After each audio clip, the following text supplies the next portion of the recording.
माननीय सभापति जी, जय भीम। बहुजन समाज में जन्मे सभी संतों, गुरुओं, महान पुरुषों को नमन करता हूं, जिनमें महात्मा ज्योतिबा फूले, डॉक्टर बाबा साहब अम्बेडकर और मान्यवर काशीराम साहब को मैं याद भी करता हूं आज के दिन पर। साथ साथ नगीना की महान जनता और भीम आर्मी और हमारी पार्टी आजाद समाज पार्टी काशीराम के साथियों का भी धन्यवाद करता हूं। इसके बाद अपने कुल गुरु जगत गुरु सदगुरु रविदास जी महाराज को भी मैं नमन करता हूं, जिन्होंने दुनिया को लगभग 600 साल पहले बेगमपुरा शहर के रूप में दुनिया का सबसे महान लोकतांत्रिक दर्शन दिया। अध्यक्ष महोदय, माननीय सभापति जी, 14 अगस्त 1947 को ये देश अंग्रेजों के अधीन था। 15 अगस्त 1947 को हम लोग आजाद हुए। 16 अगस्त 1947 को देश आजादी में था, लेकिन धन धरती राजपाट में बंटवारा नहीं हुआ। जो साधन संसाधन थे उनमें बंटवारा सही रूप से न होने के कारण एक बहुत बड़ी आबादी सुविधाओं से वंचित और सम्मान से वंचित रह गई। उनको सम्मान देने के लिए और अंतिम व्यक्ति तक सुविधाएं पहुंचे, इसके लिए लोकतंत्र की व्यवस्था हुई। लेकिन आजादी के 70 साल बाद भी हम कहां खड़े हैं, इस पर ये चिंता का विषय है। मैं मानता हूं कि सामाजिक न्याय तभी होगा माननीय सभापति जी, जब जातीय जनगणना पूरी होगी और जातीय जनगणना कराई जाएगी और साथ साथ संख्या के आधार पर आरक्षण जो है वंचित वर्गों का बढ़ाया जाएगा। उसके साथ साथ जब राष्ट्रपति जी अभिभाषण पे बात रख रही थी तो उन्होंने शहरी और ग्रामीण क्षेत्रों के विकास की बात कही और यह भी कहा कि दुनिया में सबसे उत्तम शहर हमारे यहाँ बने। लेकिन माननीय सभापति जी, 70% आबादी तो गांव में निवास करती है, तो गांव की आबादी के बारे में भी सोचना होगा कि उनका जीवन कैसे बदले। माननीय सभापति जी, उच्च शैक्षणिक संस्थानों में बहुजन समाज के जो छात्र हैं उनके साथ कास्ट एट्रोसिटी हो रही है, निरंतर उनकी हत्या हो रही है। साथ साथ जो सरकारी कर्मचारी हैं दफ्तरों में, उनके साथ भी जो SC ST OBC और मुस्लिम और अन्य धार्मिक अल्पसंख्यक उनके साथ भी माननीय सभापति जी जातिगत और धार्मिक जो है शोषण किया जा रहा है। इसलिए मेरी मांग भी है कि पुरानी पेंशन को भी अध्यक्ष जी बहाल किया जाए। जो कर्मचारी देश की सेवा में लगे हैं उनका भी सम्मान होना चाहिए। साथ साथ सभापति जी, भाजपा ने चुनावी लाभ के लिए सबका साथ सबका विकास के नारे दिए जो खोखले हैं, क्योंकि 10 साल में दलित, पिछड़े, आदिवासी, मुस्लिम और अन्य धार्मिक अल्पसंख्यक जो अत्याचार हुए हैं वो किससे छिपे हुए नहीं है। ये गलत है, ये बंद होना चाहिए। सभापति महोदय जी, महामहिम राष्ट्रपति जी के भाषण में निजी क्षेत्रों में SC ST OBC को रिजर्वेशन देने का कोई उल्लेख नहीं हुआ है, जो कि आज चर्चा का विषय, क्योंकि 98% प्राइवेट सेक्टर है, 2% सरकारी सेक्टर है, तो 98% प्राइवेट सेक्टर में भी हमारी हिस्सेदारी की बात होनी चाहिए।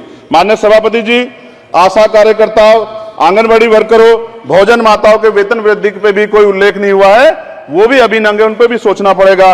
माननीय सभापति जी, जिस क्षेत्र से मैं चुन के आऊं नगीना से, वो बहुत पिछड़ा क्षेत्र है। उस क्षेत्र में कोई विशेष आर्थिक पैकेज नहीं दिया गया, रोजगार की सेवाएं नहीं है, नौजवान पलायन करता है।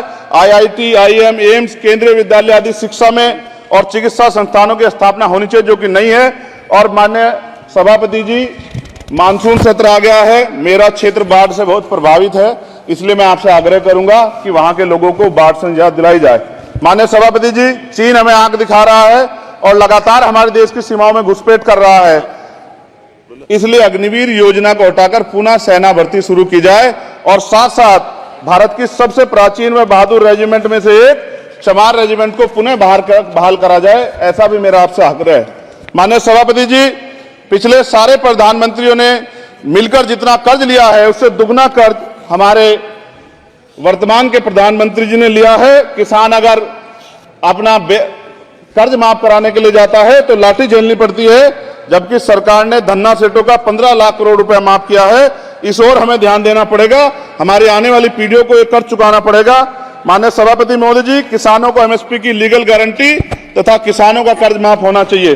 साथ साथ 2 अप्रैल 2018 को SC ST के बच्चों पे बहुत बड़े पैमाने पे मुकदमे लगे थे, वो हमारी लड़ाई सही थी, ये सुप्रीम कोर्ट ने माना और बाद में सरकार ने माना, वो मुकदमे तुरंत वापस होने चाहिए। माननीय सभापति जी, प्रेस जो है उस पर भी शिकंजा कसा जा रहा है। जो पत्रकार सरकार के खिलाफ बोलता है नौकरी से हाथ धोना पड़ता है, और सोशल मीडिया हमारा हथियार है, उस पर तरह तरह के प्रतिबंध लगाए जा रहे हैं और विरोध करने वालों को सोशल मीडिया हैंडल भी सस्पेंड करा दिए जा रहे हैं। साथ साथ सभापति जी, पेपर लीक और परीक्षाओं के कैंसिल होने से देश के नौजवानों का भविष्य खतरे में है। नीट, यूपी सिपाही भर्ती सभापति जी और 69,000 शिक्षक भर्ती में आरक्षण घोटाला हुआ है।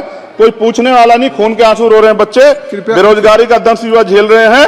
इसलिए मेरा आग्रह है कि युवाओं के लिए कृपया समाप्त करें चंद्रशेखर। माननीय सभापति जी, मैं पहली बार बोल रहा हूं, आप कहेंगे मैं बैठ जाऊंगा, मैं आपकी बात, मैं संवैधानिक मर्यादा का पालन करूंगा, मगर हम तो माननीय सभापति जी सुन ही रहे हैं। आप बोलिए, 1 मिनट। धन्यवाद, धन्यवाद। 1 मिनट और बोलिए। अध्यक्ष सभापति जी, नारी सम्मान की बात करने वाली सरकार, हमने मणिपुर देखा सर, हमने पहलवान बेटियों का हर्ष देखा सर, और हमने सर हाथरस की बेटी का हर्ष देखा सर, और हाथरस के परिवार को जो वादा किया था सरकार ने वो भी पूरा नहीं किया। और महिलाओं में भी, स्पेशली दलित, पिछड़े और मुस्लिम वर्ग की, आदिवासी वर्ग की महिलाओं के साथ आज भी एनसीआरबी का डाटा कहता है सर जो जुल्म हो रहा है वो सहनीय नहीं है सर। साथ साथ कोविड में तैरती, हमने कोविड में बहुत सुना सर, कोविड में तैरती लाशें भी गंगा में हमने देखी है सर, और मजदूरों का हाल भी हमने देखा है। सभापति जी, मैं सब समाप्त कर रहा हूं। नोटबंदी पे छोटे मजले उद्योग की जो कमर टूटी वो भी हमने देखी है। सभापति जी, शैक्षणिक संस्थानों, विश्वविद्यालयों में, चिकित्सा संस्थानों में ओबीसी एसटी के योग्य अभ्यर्थी को एनएफएस करके जिस तरह निकाला जा रहा है, लेटरल एंट्री करके जिस तरह हमारे रास्ते बंद किए जा रहे, ये भी हम देख रहे हैं सभापति जी। साथ साथ मेरा ये कहना है सर, ये सबका इशू है कि प्राइवेट कर्मचारी सर और सरकारी भी कई जगह पे 8 से ज्यादा घंटों से काम करते हैं, और उनको जो सर उचित वेतन भी नहीं मिलता, तो न्यूनतम वेतन 20,000 रुपए तय हो और 24 घंटे की ड्यूटी। उदाहरण के तौर पर यूपी पुलिस सर बहुत पूरा काम करते हैं वो लोग, वो राज्य के विषय हैं। आप सर मैं आपके राज्य सरकार के लिए भी आपके संज्ञान में डाल रहा हूं। एनसीआर करंट न्यूज़ को सब्सक्राइब करें और नोटिफिकेशन सबसे पहले पाने के लिए दबाएं बेल आइकॉन।